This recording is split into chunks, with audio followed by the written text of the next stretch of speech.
Move it slow, coaches, or I'll make sure you're next in the pit.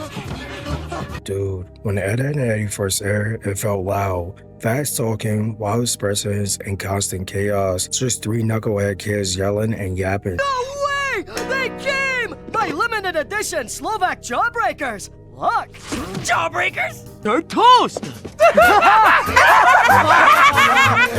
Scheming, failing, and doing it all over the next episode. As a kid, it felt like pure comedy, but by the end of this video, you understand why Ed and Eddy wasn't about elaborate scams, juicy jawbreakers, or slapstick comedy at all. It was about wanting more for yourself, but never knowing how to get it. Let me explain. The world of Ed and Eddy is small, just one cul-de-sac and just a handful of houses around the same group of kids every day. You barely see parents, teachers, or adults stepping in. And as for my younger self, watching, this felt freeing. But now as an adult, it feels way too intentional. This world is where kids are left alone with their desires. That sounds great, but what do the Eds want more than anything? No, it isn't making friends or becoming well respected. One word: jawbreakers.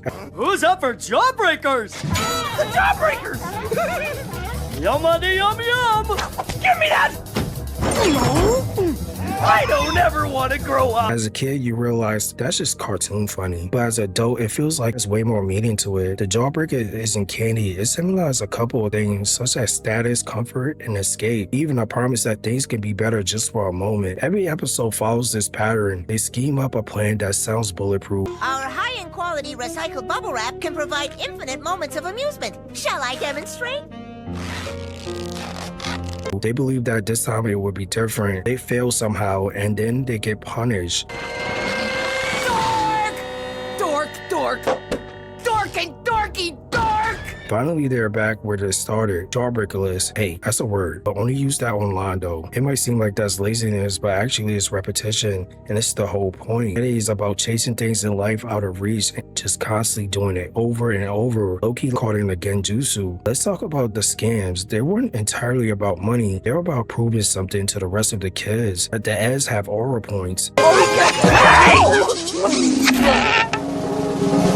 He's had enough already! Bam!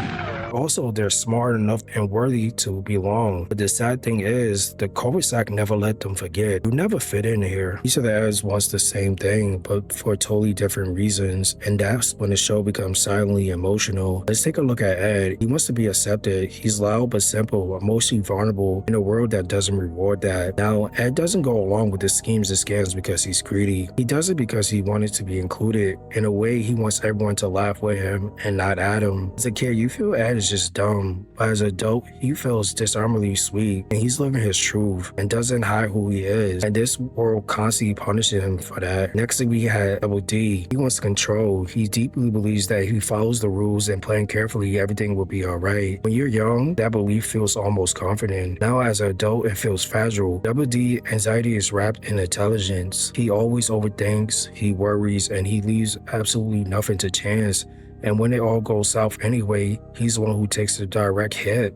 Last ad, Eddy. He wants validation, money, attention, and status. He's not shallow, he's just hollow. But because he's terrified that if he isn't the best, then he's nothing. Eddy's mindset is if you look like you got it all together, everything else will fall into place. Fake it till you make it. If he gets respect now, then he will be accepted later. Sadly, that mindset never works, and the show never lets him escape. Now, each ad gives something to the group. Ed provides heart, Double D provides structure, and Eddy provides ambition. But what's ambition without empathy? It collapses. Structure without control, it breaks. And heart without protection gets hurt. The scams fail not because the ads are stupid. In reality, the cul-de-sac isn't designed for them to actually win. One of the strangest things about Eddy is how small the world is. For some reason, the cul-de-sac never changes. You always have the same houses, kids, and dynamics. As a kid, this felt playground. As an adult, it feels like a system. Let's take a look at all the kids in the cul-de-sac. Each one has a role. Evan is status. Sarah is authority through aggression. Ralph represents traditional and strength. Jimmy survives through vulnerability.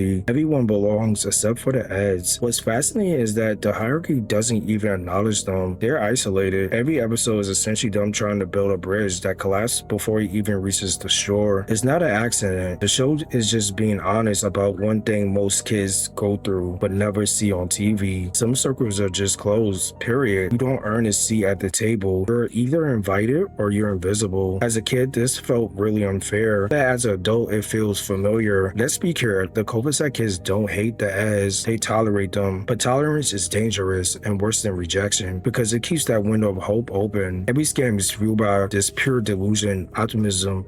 It's always, this is the plan that finally buys us a seat at the table. They aren't just looking for jawbreakers, they're looking for a way to stop being the punchline. Every time the system resets, the Eds don't learn anything because there's no secret code to crack. You can't outplan or also a group of people who just don't want you there. It's the ultimate social dead end. Belonging isn't a math problem you can just solve. Those endings aren't just gags, they're rituals. It's the group coming together to police its borders. The humiliation is the point. This is how the cul-de-sac reaffirms its hierarchy and makes sure though their place is on the outside looking in. As a kid, you laugh at the chaos. As an adult, you feel the burn because the rejection is always meant to be dramatic. Sometimes it can look repetitive. Eddy understood that. It never softened it. It never gave that as a permanent win because a permanent win doesn't exist in the system that weren't built for you. For a majority of the cities, Eddy always talks about how legendary his brother is. Eddy saw him as successful, well-respected, and feared. Now this is everything Eddy wants to be. As a kid, you assume that his brother is real, and as an adult, you realize his brother is an idea. The brother represents what Eddy believes that will fix everything. If I'm respected, therefore I belong. If the other kids are scared of me, I won't be rejected. And if I look successful, I won't feel small. But when we found out the truth, it's truly devastating. Eddy's brother isn't a role model. Dude's a bully, cruel, abusive, and a real reason behind Eddy's insecurity. That reveal recontextualized the entire show. Eddy wasn't chasing money, he was running from shame. Everything Eddy did, every scam, every lie, every over-the-top plan was an attempt to escape the feeling of powerless. He didn't want to become more because he was greedy. He wanted to become more because what he had wasn't enough to protect him. That moment is the emotional climax of Ed and Eddy, not because it was dramatic, but because it was honest. For the first time, Eddy stopped pretending. The mask drops, and the cul-de-sac sees him not as a con artist, but as a kid who's been hurting the entire time. And something incredible happens. They accept him, not because he earned it, not because he won, but because he finally told the truth. That's the resolution that the show always was building towards. Belonging doesn't come from pretending to be bigger than you are. It comes from being seen. And as a kid, it felt surprising. As an adult, it feels earned. Ed and Eddy wasn't about scams. It was about desire, wanting more comfort, more respect, more safety, and not knowing how to ask for it. The show never promised wanting more was wrong. It just showed the cost of chasing it the wrong way. That's why Ed and Eddy sticks with people, not because it was loud, but because it understood something quietly painful. Sometimes the hardest part of growing up isn't failing, it's realizing why you were trying so hard in the first place. Which Ed do you relate to the most now? The one who just wants to be accepted, the one who needs control, or the one chasing validation? Because chances are, you weren't laughing at them, you were laughing with them.